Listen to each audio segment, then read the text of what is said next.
You go ahead, Ruth. All right, thank you very much. It's an honor to be with you all, and I am going to share my screen because I must begin with, in true Latin American manner, by bringing you greetings. I bring you greetings from your sisters and brothers at Casa Dove. This is the intentional Christian community to which my husband and I belong in Costa Rica. And in this small community, we are learning what it means to live day in and day out, from Monday to Sunday, from shared meals to relocating refugees, from music night to community organizing, from urban gardening to bridging cultural differences.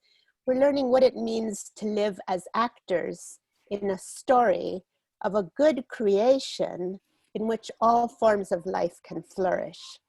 Ours is the daily choice to embody that story, to learn and grow towards a just conviviality, and in so doing, to step out of the dominant global story.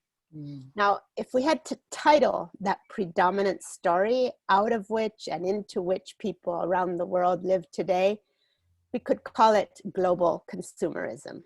The love of stuff justifies consuming people in the name of production, progress, and the maintenance of privilege.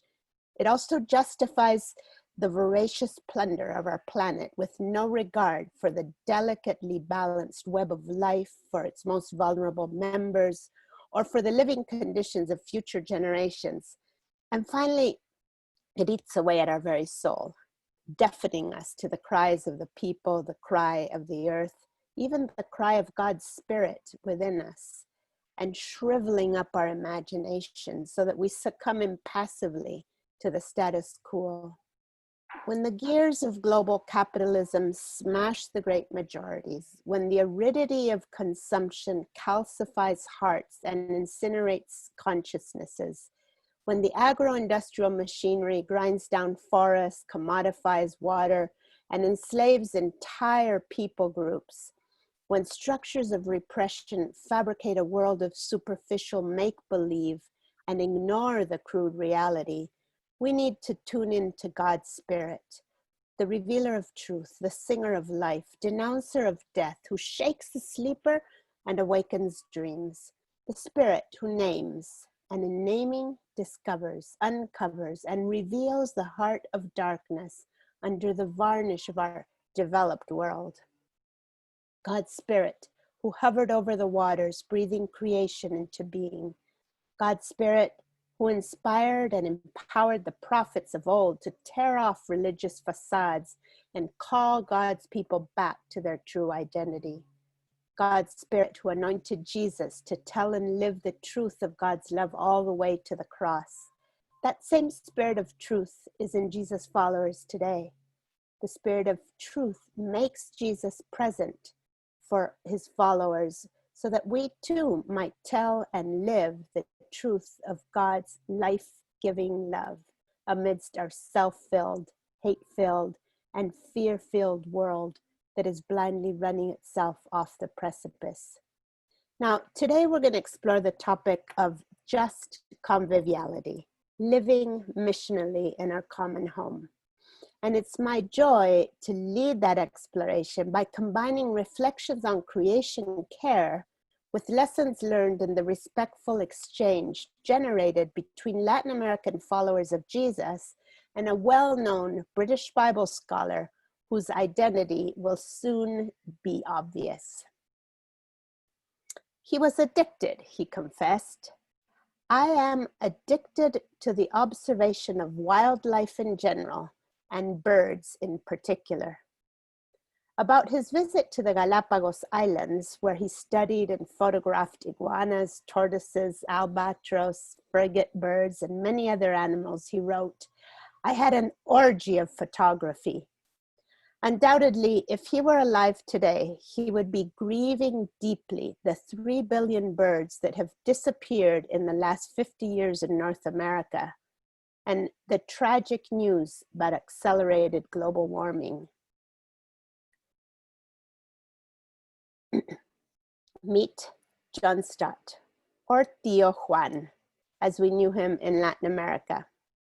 Oops, sorry. The pastor teacher who taught us to look and to listen, to look, to see the beauty of creation, to see through the eyes of others, to listen, to hear the song of the birds, to listen to the word of God and to what was going on in the world. Now, this talk does not intend to promote addictions or orgies unless they are of the sort that Stott embodied. Instead, it invites us to explore the interconnectedness of creation, to acknowledge our need for interdependence in the global church, and to take steps towards mutual accountability within this web of life as natural and urgent expressions of Christian mission. First, however, a word about a metaphor, and I'm sorry, there's my train. I can't do anything to mute my train. So first, a word about a metaphor that permeates this talk. Do you recognize these trees? Giant redwood trees can grow for 1,000 years to enormous heights. And one would expect that each particular tree would have very strong, deep roots to support such size. However, the roots of individual trees are surprisingly small. These impressive trees can stand tall and grow thanks to the fact that their roots are intertwined in an intimate network. I'm going to stop a minute until the train goes by so you don't lose my words. We can cope. All right. So these impressive trees can stand and grow thanks to the fact that their roots are intertwined in an intimate network that sustains and nourishes them all. The trees nearer the river send nutrients through their roots to the trees further away from the source of water. They function as a living, mutually sustaining community. Now, I suggest that in a world bent on limitless and unsustainable economic growth with all its ecological fallouts, in a world in which leaders and churches are also enticed to grow unsustainably, pursuing status, wealth, image, and leaving many excluded people behind, the challenge that faces followers of Jesus from north and south, east and west, is to set aside those enticements and instead allow God's Spirit to weave us into God's community of intertwined roots as citizens of God's kingdom and promoters of just conviviality. Now, here we are, June 2020. Media waves are swirling with news about COVID. At the same time, more people are dying from climate change than from the novel coronavirus. More and more species are becoming extinct. The world is getting hotter even faster than predicted, generating more intense hurricanes, longer droughts, record-breaking heat. Entire populations are being forced to migrate for lack of sustenance. It's ever more impossible to deny the impact of human activity on the planet. And this has led ours to be termed the Anthropocene era, one in which human beings are a major geological force negatively affecting all the planetary system. As the UN Climate Summit last October in New York revealed, and in spite of massive demonstrations and the courageous denunciation of Greta Thunberg, relatively few state and business leaders appear to be listening, let alone to be ready to change the policies and practices that are exacerbating the crisis. Indigenous people, so often judged as primitive, have been sounding the alarm for decades regarding the layers of death sown by developed nations on human and non-human life systems. Many of their vocal leaders have been murdered. In Latin America, hundreds of them. And still very few listen. With few exceptions, evangelical leaders tend to see these matters as political and consequently unrelated to the calling of Christians in the world. What way forward, we painfully ask? If not complicit denial nor hopeless resignation, what is our role as followers of Jesus in this scenario? Time only allows for a couple signposts inspired by the life and ministry of John Stott that can help us forge a way forward as members of the creation community and radical followers of the Lord of life. First, we need to learn to see, so that we might acknowledge how intertwined we are within the biotic community. I looked toward where he pointed, but all I could see was sandy desert and scraggly dry bushes. I was about to turn away when something suddenly moved and caught my eye. The armadillo scuttled off hurriedly as my siblings and I oohed and awed. Tío Juan smiled. You see, during those days when we camped together in the Argentine Patagonia, John Stott taught us to look up and admire birds in flight. Also to look down and appreciate less dramatic small things, creatures peeking out of their hideouts in unexpected places at least expected times. Through his example and mild prodding, he taught us to see and appreciate what otherwise would have been non-existent to us. His book, The Birds Are Teachers, Essays in Ornithology, records the lessons he learned from birds through patient, loving observation about life, faith, joy, trust, and perseverance. Now, we may not all be avid bird watchers, and we may be so blinded by our ever-lit screens to realize how intricately we are tied to the rest of creation and to the birds Tío Juan so loved. But with each bird that disappears, a thread is pulled out of the delicate weaving of life. Birds not only enliven the world with their song and color, they also consume harmful insects and weeds that threaten crops. Without them, plagues would knock out the agriculture we depend on for sustenance. Many animals, including humans, live off birds, and plants depend on them for pollination. Brazilian theologian Leonardo Boff says, everything that exists, coexists, subsists by means of an infinite web of all-inclusive relations. As thread after thread is yanked out, life itself unravels. Seeing leads us to acknowledge that we all need one another in this delicate balance of life. Second, we need to learn to listen. Listen to one another and to the groaning of creation. Expectant waiting, patient searching, and respectful engagement marked Uncle John's posture, not only when listening to his teachers, the birds, and to other wonders of God's creation, but also when relating to sisters and brothers of the church outside the powerful nations of his day. This posture allowed him to tune in and appreciate unexpected contributions from unexpected places.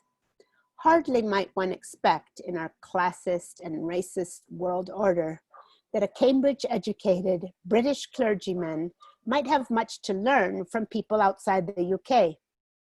Yet John's was the humble posture of the lifelong learner.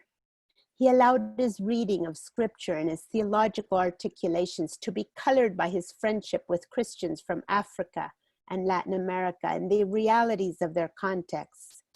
His friendship with my family began in the early 60s, and it grew through his several visits to Latin America, where along with my father, Ruth Padilla, he taught preaching seminars and explored several ecosystems. Although he gave my father a nice pair of binoculars, I'm afraid he did not succeed in converting him to his addiction of birdwatching. Yet Renee's appreciation for creation was expanded through John's enthusiasm, and he too has become a vocal articulator of creation care as an integral part of the mission of Christians in the world. Meanwhile, and along the two-way street stretched by the Spirit between them, God's vision of mission was expanded to become more holistic as he listened to his friends from around the world and looked at it through their eyes. In Christian Mission in the Modern World, he explained how he had come to realize that Christians are sent as Jesus was into the world, not merely to preach and teach, but to express the gospel in all areas of life. Significant in that broadening understanding of mission were his experiences with Christian leaders who were seeking to follow Jesus faithfully in contexts of poverty, dictatorships, and violence. So when the evangelical credentials of those leaders were questioned by the evangelical establishment of the North Atlantic in the global fora like Lausanne I, Stott stood firmly by their side. One cannot but suspect that without his active advocacy, Billy Graham's words when looking back on the Lausanne Congress might never have been uttered. And I quote Billy Graham, "If one thing has come through loud and clear, it is that we evangelicals should have social concern. The discussion in smaller groups about the contemporary meaning of radical discipleship has caught fire." Close end quotes. Humble listening had enabled Stott to mediate between sectors and to allow the gifts of the global church to be brought to the common table for mutual learning and more faithful living. So, insightful looking and respectful listening, two sensory and spiritual gifts so lacking in our fast-paced world, bent as it is towards exploitation and rapid gain.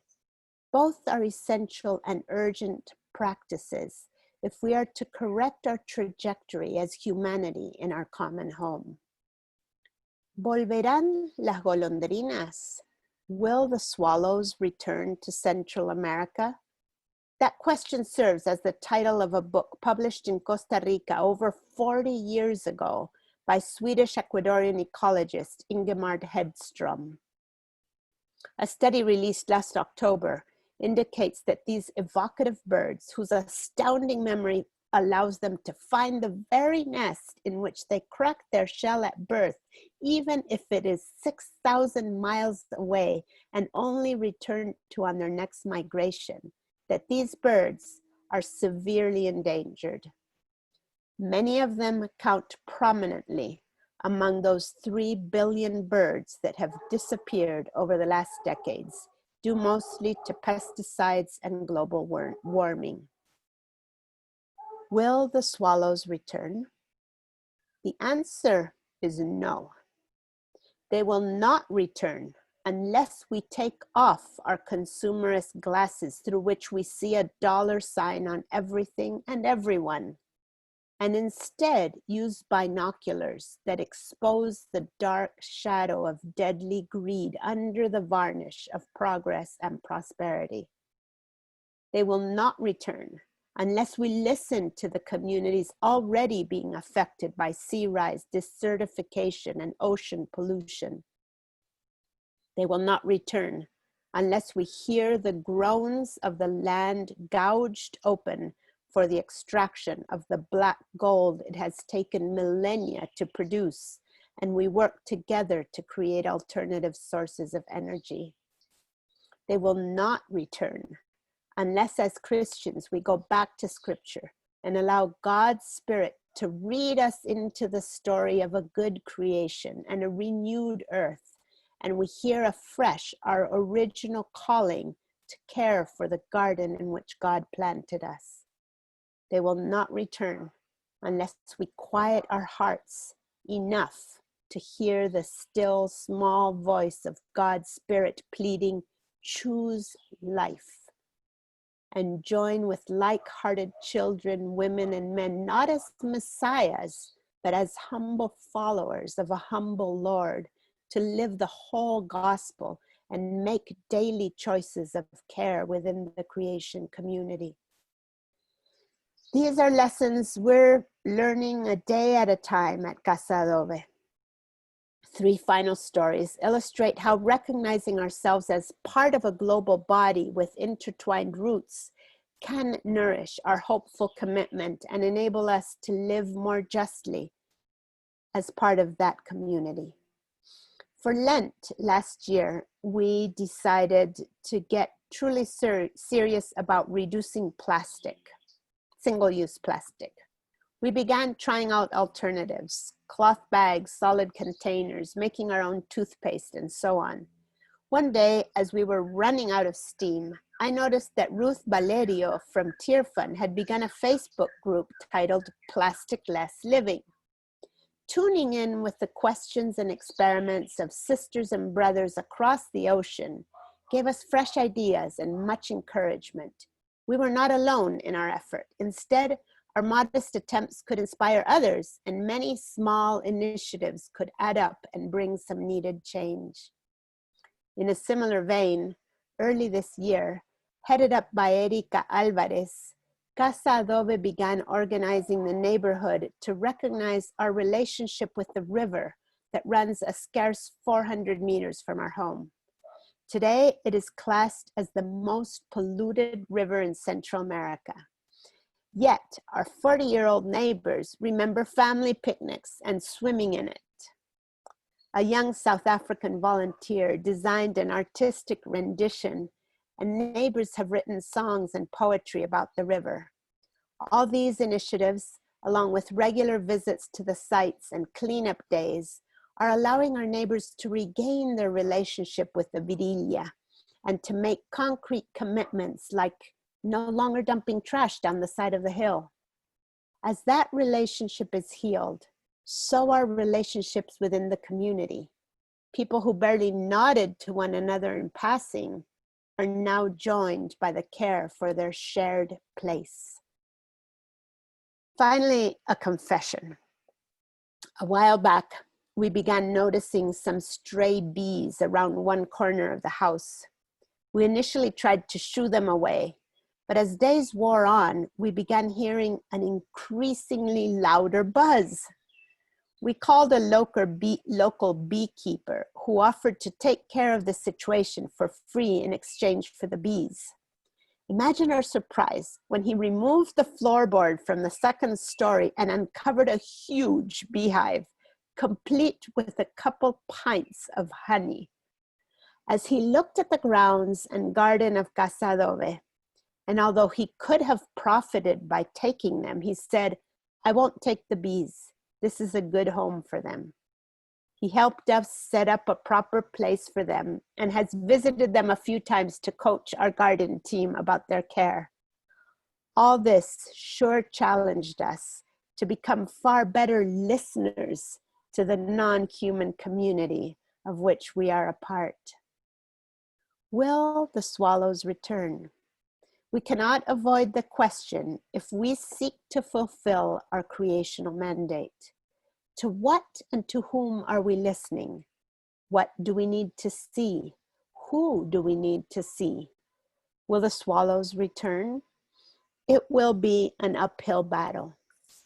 The answer ultimately depends on our openness to God's Spirit, who yearns to weave us into a story much larger than our individual ones, so that we may recognize ourselves as members of that creation community, a living system of intertwined roots that nourishes and requires radical followership of Jesus. Living justly together as part of the living planetary community requires both concerted countercultural action and recasting our imagination, not one without the other. How we respond to questions like, what is life for? What is the good life? What and who is valuable? Determines our practices. And our committed practices nourish the necessary questions. In Casa Adobe, patterns of communal prayer disquiet our natural tendencies to conform to the status quo and send us into action. Reducing our carbon footprint by sharing household appliances, limiting consumption, and simplifying our lives gardening and organizing the community for river cleanup, all these actions push us back on our knees in humble acknowledgement of our limitations. I am convinced that recasting of relationships between us as human animals and of humanity with the rest of the living community requires that we step out of our individual matrix of single homes and private properties.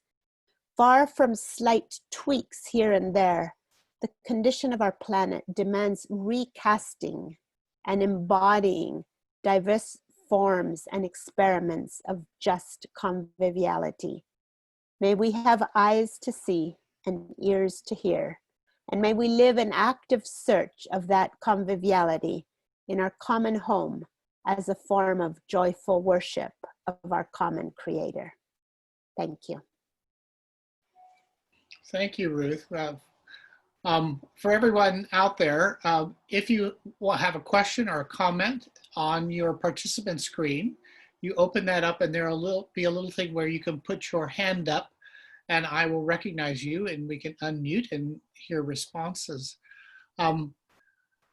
Thank you, Ruth, for a great presentation. And I really like the image of the redwood tree or the sequoia and the roots going back and forth. You know, there are a lot of Christian intentional communities that are coming up around the world in different places. How are those roots connecting with each other? And what are some things that are, you know, you don't want to, you know, one of the things that's been good about this COVID-19 is just the reduction in travels and the huge impact that's made on our planet. What are some ways that with our technology and other ways that we can begin to connect those roots without damaging our planet? Yep. Well, we actually, on that front, we've been part of an effort to, we call it, it's all in Latin America, so in Spanish, entre casas, between homes. And so we've begun a simple, light-footed network of intentional Christian communities so that we can support one another, learn from one another, encourage one another, clear doubts. And, you know, some of us have been doing this for a longer time, some are just starting out. So what pitfalls to avoid in relationships and, you know, just learning from one another. And of course, realizing this is not a new invention. There have been intentional Christian communities from the moment, well, from the very early expressions of church. And so, and there are many experiences in between. So we do not consider ourselves experts or people who can teach everybody. We're experimenting, we're learning as we go. One of the things that you mentioned was the learning from people in communities that we don't usually listen to. And one of the things, I was online during this time, there's a man in Central America, I think it's maybe Nicaragua, but I'm not sure, but he's basically restoring the rainforest in the little land that he has around him, and he goes out and gets plants, and as he's put that in, the birds and the flora and the fauna have been returning, and even in that small way. And now others have noticed his property and all things. So they're asking him how to do that. And so he's beginning to show them how you build a rainforest in the area surrounding. He's not a rich man, he's a poor man. And I'm going to give a brief advertisement here on July 7th in this series. We have Peter Harris. And Peter Harris he spends a lot of time in these same issues, but listening to people in communities that we don't often listen to, and not coming with all the solutions from the West and the powerful, but also listening so to bring it back the other way. But at that point, I want to open it up to the community. And I don't see hands up yet, but please raise your hand and have a comment or a question for I Ruth. see Paul. Okay, Paul, go ahead. You can unmute yourself, I think. Did you raise your hand? Thank you ever so much. I was wondering if you could just speak to the relationship between let me start again. we wrestle with these issues, and how are we called to respond? What does it mean to bear witness to Christ in our particular context, and so on? So we're wrestling, and there's an avalanche of issues that we are aware of, and even more so since COVID and so on. And it seems to me that very often our response has been channeled towards the campaigning, the advocacy, the marching, you know, that kind of an expression. And what I hear from you today is an invitation to life, an invitation to do something that actually, yes, addresses an issue, but brings us more fully into the life that God has for us. And I just wonder if you could talk about the relationship between those two ways of engagement. Thanks, Paul. Thanks. Yeah, I mean, I think one of the challenges too often is that we as Christians have surrendered many different issues to the ideological fronts. And so often, even this issue of care for the home that God has planted us in is considered, oh no, that's a left-wing issue. And so as Christians, we're not left-wing, so we're not going to touch that, right?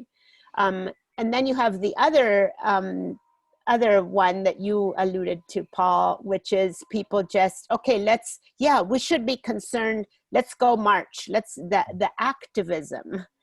But neither of them, to me, are really taking into account the creational call for care of this common home, and the recognition of how embedded we are in this web of life that is part of the way the Spirit sustains us, the way that, you know, it's the Holy Spirit that is the breath of life and sustains life, and in Christ we are and move and have our being. But the concrete way in which that happens is through the sustenance of this entire network of life. And so the invitation then, to me, just as recognizing how dependent we are on it, is to embody the alternative, to live into God's reign of goodness and fullness, and so yes, it is. That's why I talk about some of it has to do with our imagination about what does it mean to live well. There have been explorations, and sadly, often they're not from Christians. In Latin America, particularly, there's a whole movement of degrowth and of trying to reimagine what the good life is. Many of the sources have come from indigenous communities who have lived much with less accoutrements, more simply, more in touch with their natural environment, much more connected to it. And I'm not advocating for a return to primitivism or whatever, but there is a lot to learn. That's why I think the issue of listening and seeing and then embodying, right? Damon, go ahead. You have to unmute, Damon. Are you there? Damon had his hand right. All right, we'll go with Alfred. Go ahead, Alfred.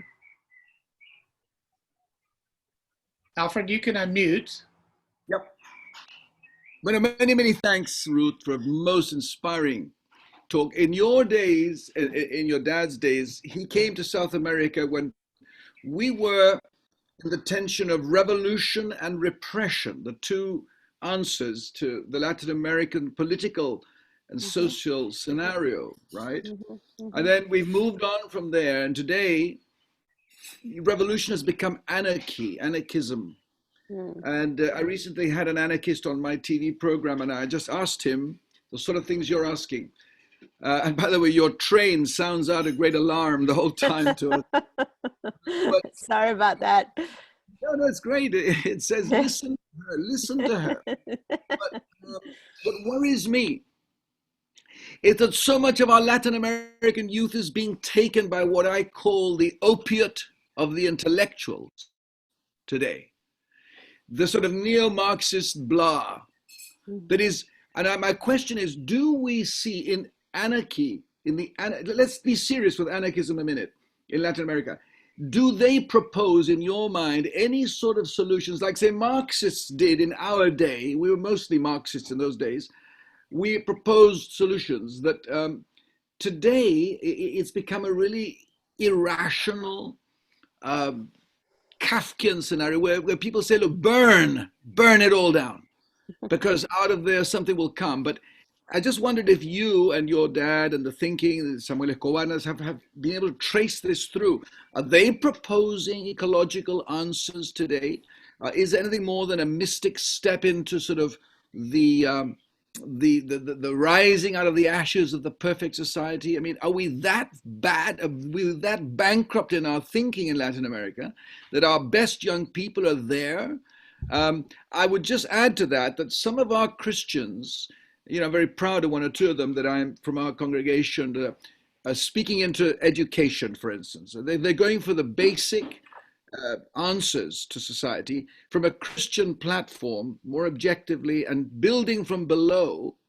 How is the corollary to my question, if there are answers in those areas that we can explore seriously, how do Christians rejoinder? How do we speak into this Latin American issue? I say Latin American because it seems to be moving around the world in different ways, but just if you'd speak into that situation that I'm describing. All right, that's been a mouthful, and there's a conversation for a couple hours there, the reality of Latin America and such. But I guess what you mentioned, one thing of building from below. And I think one expression, it depends, and a lot depends on our definition of terms. What do we mean by anarchism? There are expressions of anarchism which are building from below. They're not burn everything. They are, and the history of anarchism has had proposals of saying, let's not worry so much about the big overriding structures. Let's just look at the local, let's live it out in place. So that expression of anarchism, I think we would even identify with, even though we wouldn't identify necessarily as anarchists, but that expression of the small, the local, the embodiment, rather than just being concerned about the superstructures. On the other hand, anarchism does have expressions that are damaging and violent and destructive. And so, but I think a lot of that in Latin America and probably around the world is born out of utter frustration and hopelessness. Mm-hmm. Young people feeling nobody is listening. Look at even just the whole movement related here now to creation care and climate change. It's young people that have been at the forefront, even very young people, teenagers, who have been begging to the adult generation, listen, look, what are you doing? What are you handing down to us? This is not something that we've just found out yesterday that there are some issues with our planet. This is something that's been going on for decades and decades, and knowledgeably so. And so I think some of that hopelessness and anger is understandable. The question then is, how do we, on the one hand, propose alternatives, embody alternatives, and then also encourage people to engage with those alternatives? So I think a lot of the unrest comes out of frustration and hopelessness, and we can't repress. We should not be trying to repress those voices. Actually, we should learn to listen and engage with the issues that underlie them. Thank you. Eamon, go ahead. Yes, sorry, I had some problem with my computer, but now, can you hear me? Yes. Yes. Okay. Well, thank you for your lecture. It's good to see you again, Ruth. Thanks, Damon. So your phrase in your lecture really struck me. You say something about the varnish of the modern lifestyle in developed country. Mm-hmm. That is a very powerful phrase, the varnish, because it is very thin. It is attractive, it's shiny, but it's very thin. And I think the problem is that we human beings are attracted by something superficial and flock to it very quickly. So we are eating all kinds of junk food, but the best food we do not eat. Jesus said, my food is to do the Father's will. That's the best food. But we often go for the junk food. So there are temptations in the modern lifestyles, all the materialism. It does appeal to us in some ways. So all the urbanization, comes with it, because there are more stuff to buy and consume in urban areas. So, I think 50% of the world population live in urban areas. And that's actually worrying because that goes into consumerism, or the superficial food, the junk food, and the breakdown of community. Urbanization is not good for community building, although it's not impossible. So I really envy you living in a small community in that area. I grew up in a village in Hong Kong, rural area, small village. I know everyone in the village. I walk into people's house uninvited. We can do that freely. To a British person, that would be alarming, but we do that all the time. But ever since I left the village, I've never found a real community like that. But I find that people need community. And speaking as a Trinitarian theologian, the real food that we need is community with one another and communion with God. If we do not have this real food, we will be hungry. Will we keep eating those junk food, those varnish, we keep swallowing. That's why there's no end to the consumerism, because they are not eating the food that satisfies them. But the local community like yours will bring real joy and satisfaction, because we are really making real friendship with one another, and in that process, be in communion with God, but also living in the local community in terms of using resources, environmental resources, much more economical, much more economical. You can produce things locally. You don't need to transport so far. Everything works much better.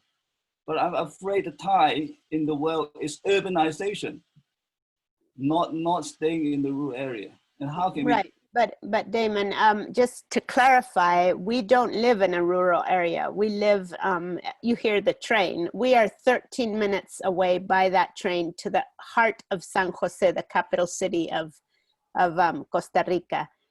We live in we do have a little more, the lot is larger than most of the neighbors.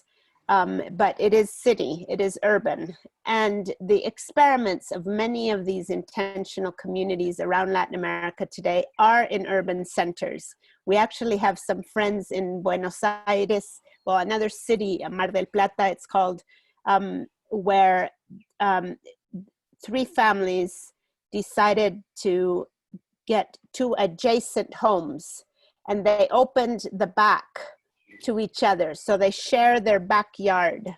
They have a small backyard. It's a city homes, but they then are able to build their community even in the midst of the urban setting. And there are experiments of people choosing to live in one same neighborhood and share their purchases and different efforts like that. So I think I'm not advocating necessarily for a mode, we must all go back to the rural setting. That's probably not going to happen. We need to find ways within the current structures, but we need imagination. That's why, and I think, yes, I go with you totally in the fact that we are community beings because we're created in the image of a community God. God, okay. Father, Son, and Holy Spirit. And but I'm just challenging us in some ways to expand our recognition of community as part of the creation community, not just the human community. I agree with you, and that's really good news to me, because we are installing gems in the urban area. I mean, it doesn't have to be rural as long as there's a good community. Okay, Andrew Anderson, let's go with you, Andrew. I accidentally lowered your hand, Andrew, but go ahead.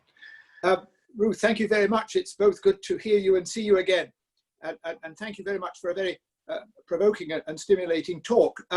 I was greatly interested in your use of the word convivial, and I've never heard it, I have to say, used in that context before. Now, when I think of the word convivial, I think of, yes, community. That's extremely important to stress that. I think of a community that lives peacefully together and happily together. But the thing that really strikes me about the use of the word convivial is its joy. It has a joyfulness at its heart. And it seems to me that that's maybe not always a note that we hear in the context of this kind of discussion. I wonder if sometimes Christians don't come across as so terribly serious. Now, we've got terribly serious issues facing us, and I'm not doing that for a moment. But somehow we have to incorporate in our seriousness a joyfulness. And I'd go further and say that if we were able to do that, we actually become very appealing to other people. We become very attractive to other people. We have something other people want when they see our joy. So I'm really so grateful to you for using that word. I shall try and find occasions when I can use it again myself in that context. But I would want to stress that joy is something, it's complementary to happiness, but it's much deeper than happiness. It's not the same thing as happiness, but it is the particular gift of the Christian. And if we were able to be a bit more joyful, maybe we'd see more progress on some of these issues. Thank you, Andrew. And I would say that I would go with recognizing that joy is a gift of the Spirit. That is not something we fabricate. It's not something we can build on our own strong will. We're going to be joyful.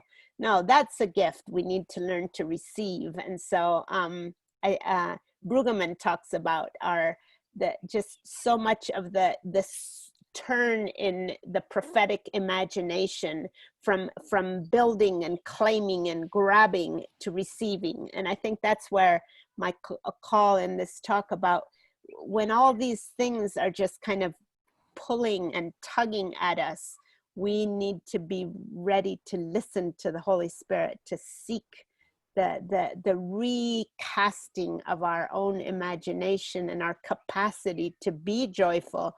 Those are gifts. So that's that openness, that receptivity in order for that conviviality to be marked with joy. But thank you, yes. Ruth, I was also moved by the term conviviality because, together in life. And it's so important, but we live in a very polarized world. And the church is growing more and more polarized. And one of the things I'm so impressed with is to bring attention to John Stott. Because Stott, one, affirmed the Latin American theologians and the issues they were bringing forward, but he didn't reject even those who were opposed to this leftist da-da-da-da-da. But he didn't back down, but he didn't break the relationship. Yeah, and he was willing to he built bridges, and him and Billy Graham really, they remained friends in the middle of a really tense situation. And I really think that this is a place where the church must contribute. I grew up in Northern California. My dad was a member of the Sierra Club. But we also were around loggers, people working in the mills, and we watched our whole industry dry up. And this was the whole lifeblood of the community, of the whole culture. And they were trying to figure out ways in which people with these skills could rescue the forest. But there was such distrust that, and you had people who just would not listen to each other, and they wanted to restore the California forest to their more like what we call old growth. But part of the problem is we've had years and years of slash and logging that have destroyed that. But the solution was just to leave it alone. Just leave it alone. Just get human beings out and it'll correct itself. No, the opposite happened. Horrific wildfires swept through California and places I grew up as a boy are now nothing but ash. And that will come back eventually, but not anywhere. What are we doing as Christians to begin to reach across the aisle and have conversations with, in a very polar world, to be convivial, not to ignore the issues, but to be convivial? Yeah. Well, again, I wonder, I mean, I don't,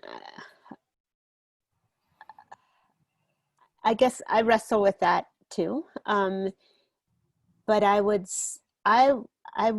suspect that if there were more efforts to share the effort at a very local level, where people then, I mean, I just watch what's been happening in our neighborhood. There are polarizations, there are old conflicts between people, and there are all these things, but you get them to walk together down to the river and clean it up together and hold the bag for each other to get the trash and tell stories about when they used to go as children and had picnics there. And it just opens up like new scenarios of, and it kind of, it's almost like a rebooting of the brain and the heart, to open up, and then all of a sudden people who haven't spoken to each other for decades are doing so, and then all of a sudden they realize, hey, we're doing this, I guess maybe we don't need to sustain this feud. But I mean, so I'm just wondering if there are opportunities for very localized engagement, not trying to convince each other of our ideologies, not trying to talk somebody over to my side, but actually collaborating in something very concrete, very modest, if that might not begin shifting some of the attitudes that would then nourish open up the possibility of better relations. It's a question. It's out of our experience. I like that. Marjorie, go ahead. Yes, hi Ruth. Thank you so much for your presentation. My context is South Asia, and I'm with Youth with the Mission. And so one of our huge emphasis in South Asia has been church planting. And many of our teams, and in my experience in Bangladesh, has mainly been in a very urban, marginal, poor community. So my question is how do we take some of these ideas and especially these principles of restoring relationship with each other, restoring relationship with our created world, and then how do you bring in the restoration of relationship to God and to Jesus? And so the challenge I continue to have is how to communicate an integral missional approach that helps us see people come to faith. Yeah, I mean, I think they're necessarily interconnected. Again, the relationships between people and us with the rest of creation will not be fully restored without the restoration of our relationship with our Creator, with God. But I imagine, I mean, as you're involved in church planting, you're engaging people around the Word of God and the person of Jesus. Possibly, I think, I mean, Jesus even as a teacher of right relations, even with the rest of creation, the fact that Jesus uses metaphors, they're not just metaphors. He's talking about the birds and the lilies that depend on God for their sustenance, and so, I mean, perhaps sometimes I think, yes, I would invite people into meeting the person of Jesus and how Jesus restores relations and how Jesus becomes the bridge between people and between people and the rest of creation. But of course, you would know more about what that looks like in your particular context than I ever could. Well, do you do church? I mean, Oh, how do you yes. do? Yeah. So how do you do? Yeah, Well, worship or fellowship? we are in a very different context than you are, but and our community is an intentional Christian community. The members of our community, we have right now we're 19 people, and one of the things we've clarified, we are not excluding people who might be on not everybody has to identify as a full-blown disciple of Christ to be part of the community, but they have to be open to considering that, and they have to be on a trajectory, searching trajectory. And we have morning prayer every weekday. We have a worship service on Sunday afternoons. We very much all our action in relation to our neighborhood and to creation and everything is born out of. That's why I mentioned our spiritual practices. They nourish, they keep us grounded, they keep us hopeful. That's essential to who we are as a community. But of course, not all our neighbors are Christian by any means. And we can use the walk to the river as an opportunity to say, well, why are you people doing this? They might ask, right? Why are you doing this? This isn't very typical. Or why do you people live together? Or why, a lot of why questions. And then we can explain why. And that has to do with our faith and our following of Jesus in the world in all areas of our existence. So it's a fantastic way to enter into deeper conversations. Brian, is that a hand? Yeah, go ahead, Brian. You have to unmute yourself. Yes, thank you. I appreciated your thoughts, and I've always been an advocate of for the beauty of the earth rather than the beauty of my yard. There's too many things I have to do to get rid of the grubs and ants in my yard that kill off the birds and so on. I am concerned. I live in Toronto, and I work among intercultural churches, and I'm living on a continent that is wrestling with the matter of Black Lives Matter. I'm deeply burdened by it.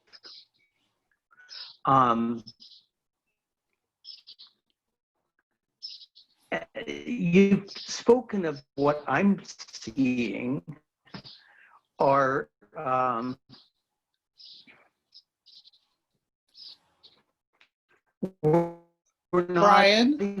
Brian, turn off your video and then we can hear you better. About our brothers with say again, Tom.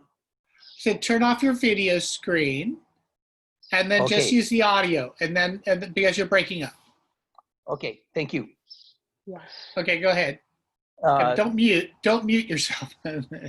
So we got as far as Black Lives Matter, and then it became a little more confused. So maybe if you can pick up from there. So as we looked at Black Lives Matter, and we think about those within creation this morning, it's not just the birds that matter. It seems as if we've lost touch with the other, the other ethnicity, the other color, the other human beings, the other brothers and sisters who are different than ourselves. And that's always been a tension as I look at this earth that is groaning, it's also my black brother who's groaning. Mm-hmm. Mm-hmm. Which one do I respond to first? Well, you know, I wonder if that's really a polarization that reflects reality in this sense. The people that are most affected by our lack of responsible action in relation to the rest of creation, the people that are most vulnerabilized are particularly people of color, poorer people in poorer parts of the world. And for example, you talk about, for example, in North America, African Americans, the issues related to trash disposal, disposal of hazardous material and all of that is particularly concentrated in those neighborhoods. Mm. I mean, my husband did a class at Harvard Law School on environmental law, I guess it was, or something. And they visited the sites, and if it is horrendously directly correlated, race and hazardous disposal. So attacking you, it's not one or the other, they're related, because the people that are made most vulnerable are precisely those people you have been mentioning. And so engaging in the defense in their rights as human beings, as co-created humans, we also have to address these issues related to, for example, trash disposal that has to do with creation care. And so I don't see them as independent issues and I have to choose one or the other. I can't really address one without addressing the other. They are integrated. They're part of the same picture. And that's where one pulling, you know, I use birds because they are illustrative in a way. The disappearance of a bird is a whole falling apart of a whole network of life.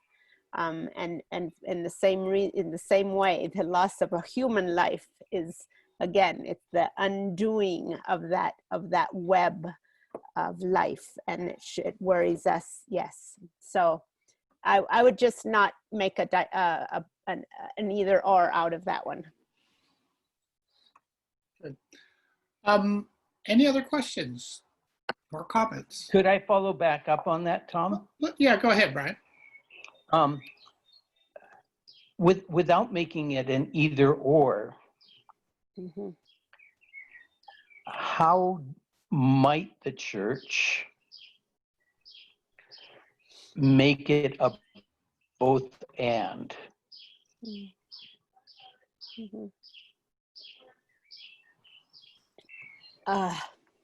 Well, in our experience, I don't know if you noticed the first photo here, but we are a very mixed race bunch of people in our community.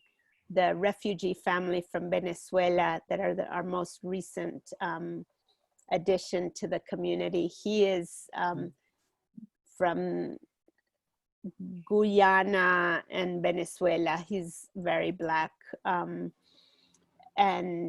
But we've incorporated, I mean, and we have another young man whose father is African Nicaraguan. And so we have the full gamut here, and it's exploring. We've had some really good, deep conversations. I mean, it's just been a very welcoming opportunity. And I think the church, if again, has to do with our imagination. Who are we as the church if we are not, in a way, if that photograph doesn't represent us, if our photograph is one of just all whiteness and or all Blackness or all Latino or Asian and such, I think that we should be striving to be a place that really honors and values the traditions and histories and and current experiences of people who are other than us. That is, if the church is not that, you wonder if it is the church, right? I mean, Ephesians 2 and the calling to, it is in that place where these reconciled relationships are happen. That is where God lives. That's what Paul says in Ephesians 2. And so you ask, well, if that's not happening, is God there? It is a challenge. Ruth, I have a question from Adise Amado from Ethiopia, and he says, an ever-increasing population size and irresponsible production and consumption behavior is among the challenges to creation care, including irregular Christian behavior. Is there hope to reverse this threat? A population increase in some areas is definitely, I mean, it's taxing our the resources. The problem, though, is that it is precisely, again, the injustice, the inequity in our world. It is the areas with the least population and the highest standards of living that are taxing the entire balance of life, the system, planetary system, the most. If we all chose to live, I'm not a numbers person, so don't quote me on my numbers, but my understanding is, like, if we all lived as somebody from the United States, that would demand 5 planets to sustain it. I think the UK is a little less, but not too far behind. But if everybody lived as Ethiopians, we'd have plenty. So there's a challenge there that, again, has to do with our lifestyle, with our priorities, with our choices about consumption and comfort and all these things that we think add life to life. And so is there hope? It's a tough one. I mean, I think on the climate side, the most realistic assessments are pretty gloomy, actually. They really are. Just every issuing of the climate committees and such, they are very gloomy. I think our hope is not placed in our capacity to redeem the world. We are no messiahs. We trust in God's goodwill and God's timing. And the new creation is not our creation, it's God's creation. But we are called, meanwhile, not to say, oh, this planet doesn't matter, it's going to burn up. No, we're called to live responsibly until God chooses to intervene in a different way. So it's pretty straightforward, the call. I'll let Al ask the last question. So Al, go ahead. A Latin American should be allowed that, yes. Yeah. One thing you haven't mentioned, and it's a subject of my studies, as the group here often hear me talk, is on Pentecostalism in Latin America. Because, strange to say, let me illustrate. I remember a study by your own father and a few others remarking on how in Northeast Brazil, las comunidades de base, the base communities that were all Catholic and doing a very interesting communal work from below, in political ways, sociological ways. Their essay said, why have they all become Pentecostal churches? And this is something that interests me enormously, and that's why I'm studying it. In fact, the church, the Missio Dei in Latin America, is far and away among the poorest, most forgotten peoples, move an enormous growth of Pentecostalism. And just comment in the last few minutes on that, and whether you see in them the hope of the kind of things you're talking about. Well, thanks, Alfred. When Andrew was talking about the joyfulness and conviviality, what came to mind was precisely some of our Pentecostal brothers and sisters.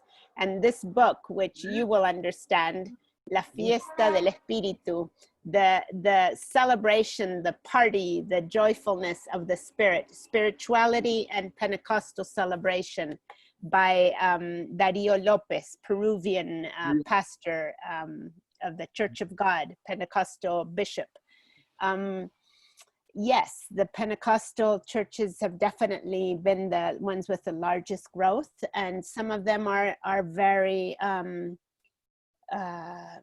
solid in growing finally, I would say, in their biblical teaching. Pentecostals were not known for much depth biblically, but that has been changing, thankfully. There's much more formation and seeking to nourish their experience with the depth of teaching. And so that's something to celebrate. At the same time, however, the neo-Pentecostal movements with their health and wealth gospel, with their mega church, with mega budgets, they're actually, COVID is doing some interesting things because they have been building up their empires, often built around the charismatic personality of one leader, who is benefiting financially and protagonism and everything by the support of